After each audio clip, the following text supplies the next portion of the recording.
Hello viewers and welcome to a bit of action on Project Cars VR, which was finally released for the HTC, or finally upgraded for the HTC Vive last week.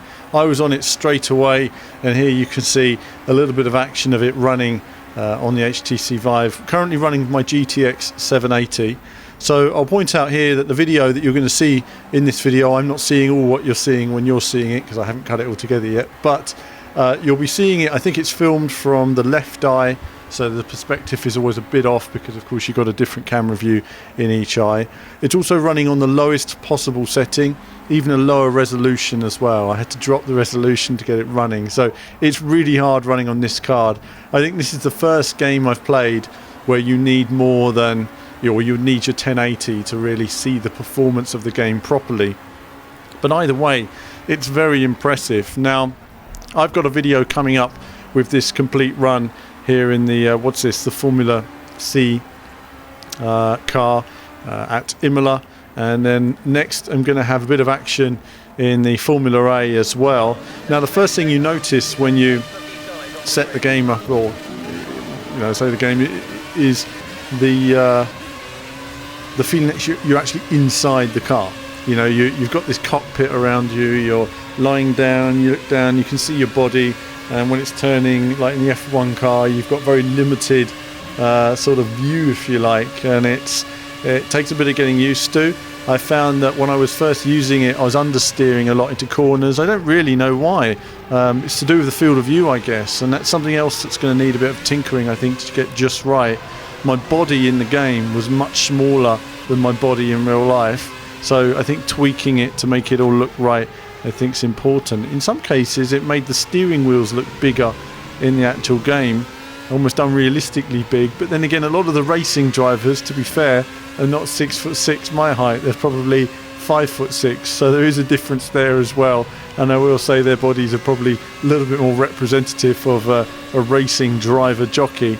Now, firstly, I played in the Formula C, and I hadn't set my camera up properly, so I'd set it up whereby it sets up when it starts the game. So if you leave the VR headset on the side, when you pick up and put the headset on, the front of the car will be in that direction.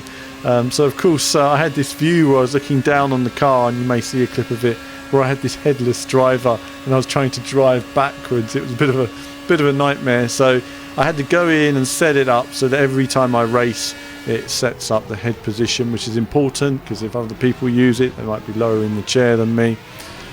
There's also the option to control options while looking at them. So you look at restart race, for example, and then it will flash restart race, which is an interesting technique. I guess in a way it kind of reminds me of the disabled gaming I was doing a few years ago, and sort of bodes well for that in the future as well, because that was an interesting technology they were using at the time to do with viewing and looking, and how you would look up to drive faster, down to drive slower, and of course look in a direction high and low depending on which direction speed you wanted to travel in.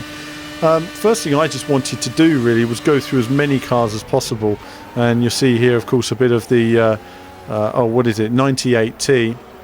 Always super challenging to drive. I'd completely forgotten how to drive this beast, but either way it's very intense in the car, and I think again the frame rate was a bit juddery at times, so it wasn't great for this type of game. It was really struggling. The Le Mans car, not so good for me. I didn't feel the field of view was quite right in a way. It's quite strange, difficult to explain, but it just didn't feel very natural to me. I wasn't very comfortable with it, and also because I had anti-aliasing turned off and a lower resolution, all I got was wobbly lines where the braking points were. I couldn't see my braking points to save my life in the Le Mans car, so that's something I can't judge right now. I'll have to come back to it when I have a faster graphics card, but either way I'm sure it would be impressive when I get into it. Love the go-karts, I will say. Go-karts, I was terrible at driving. It got better as it went on, actually. Again, I had no idea how to drive these things. The funny thing with karts is I've never driven a kart in real life with gears. Of course, you just, chugging your way along in a kart. So these super high-speed karts were a lot of fun. And I found that within a few minutes I improved drastically in terms of my speed and understanding how to sort of maximize your time. Didn't get any feeling of, didn't get any motion sickness at all in the car. I felt quite comfortable. Did take a bit of getting used to. So that ran reasonably well and had a much, because of the open field of view, it had a much better frame, had much better feeling of speed and a better frame rate as well compared to, say, in car on some occasions. I think we had a Ford Escort there as well that had the frame rate really struggled on that. It was pretty poor, and I thought, well, I can't drive this in this condition. So the GTX 780 does not power that car. I found that cars with complex cockpits such as the Ford Focus weren't working as well for me. But what was brilliant is, having driven some of the cars in real life, is it felt very natural. If you're in a Ford Focus and you're driving along, it felt very natural, turning your head, looking around, seeing the car, seeing the placement, seeing the size.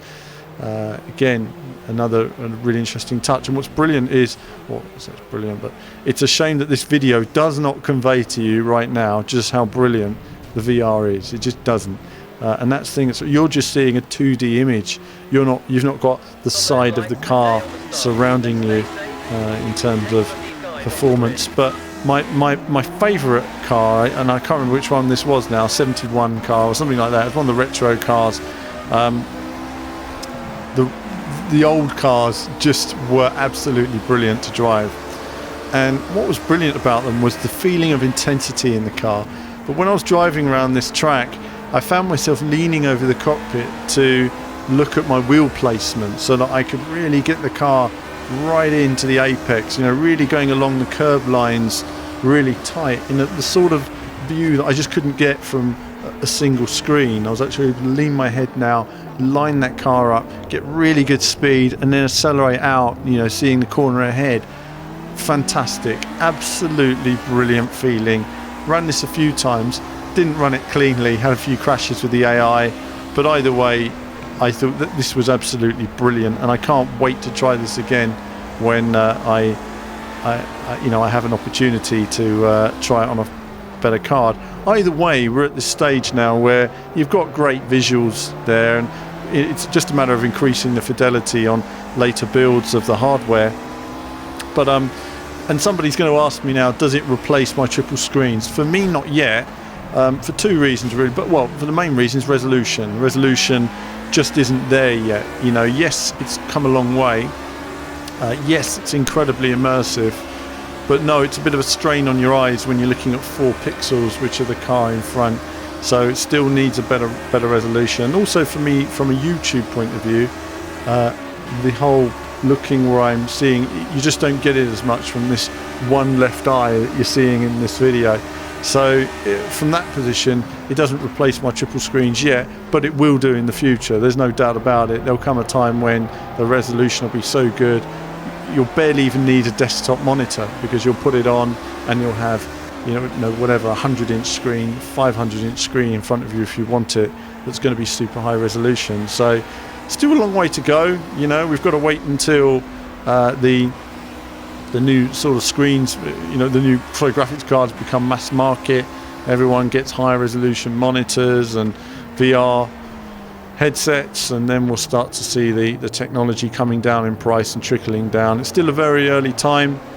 There's bound to be issues people will find with this, and improvements that need to be done in terms of the feeling of movement and everything. But either way, for me, it feels great. When you're in a racing car, you're wearing a helmet, so consequently when you put the device on, it feels like you're wearing a helmet. It feels quite natural to be in a racing car and leaning with this sort of slightly limited field of view. You get that sponge effect. You don't need it again from the helmet cam, and it just all works brilliantly. So first impressions, Project Cars VR, very impressive.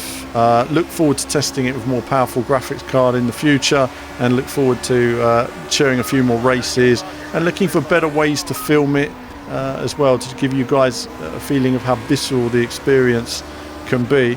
But yeah, loving it. I want to see more racing games use it. Let's hope Dirt Rally and all the others, start to use Assetto Corsa and all that, pick up the HTC Vive soon. I look forward to testing other racing games with this. Is it the future? Absolutely. You know, it's the future, it's coming, and I'd say that VR for me has been the most exciting thing to happen for gaming in 10 years. It's been absolutely brilliant enjoying the HTC Vive recently, and this I didn't even have to change my room setup. You know, I just had to sit in the chair and it scanned me and knew where I was, so that was brilliant. There was no needing to change from my room scale to my racing rig. It just works perfectly. So that was that. So that's been Project Cars VR. Another Project Cars VR video coming is going to look at the Formula C video, which was my first race running the system. And as ever, there'll be more from me very soon.